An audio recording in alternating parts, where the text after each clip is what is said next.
Welcome to the mini blog. तर आजचा blog थोडा सॅड आहे, स्पेशल पण आहे. स्पेशल यासाठी माझ्या दोन्ही बहिणी काल रात्री घरी आल्या होत्या आणि आज माझे मम्मी पप्पा चालले आहे अकोला गावी.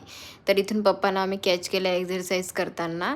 इथे मिळून ब्रश चाललेला आहे दोघांचा पण, आणि बिग बॉसने वाटून दिलेल्या कामाप्रमाणे इथे किचन टीमची कामं सुरू झाली आहे. आज आम्हाला बाहेर जायचं होतं, पण जेव्हा बहिणी घरी येतात टाईम कसा निघून जातो काही कळतच नाही.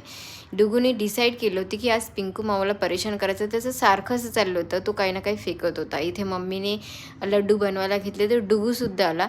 हां, तो हेल्प नव्हता करत, पण तो लड्डू खात होता. अक्षरशः तो लड्डू खात होता. आणि अशाच कामांमध्ये, हसी मजाकमध्ये, बोलण्यामध्ये आमचा टाईम निघून गेला आणि मग पप्पांच्या ट्रेनचा टाईम झाला. मग आम्ही सगळे आवरून निघालो त्यांना ड्रॉप करण्यासाठी. जेव्हा सगळे भेटतात तेव्हा असं वाटतं हा टाईम असाच थांबून राहावा. खूप छान वाटतं, एन्जॉय होते. मग आम्ही स्टेशनला पोहोचलो. माहिती पडलं ट्रेन लेट आहे, त्यामुळे मग आम्ही त्यांना ड्रॉप केलं आणि आम्ही घरी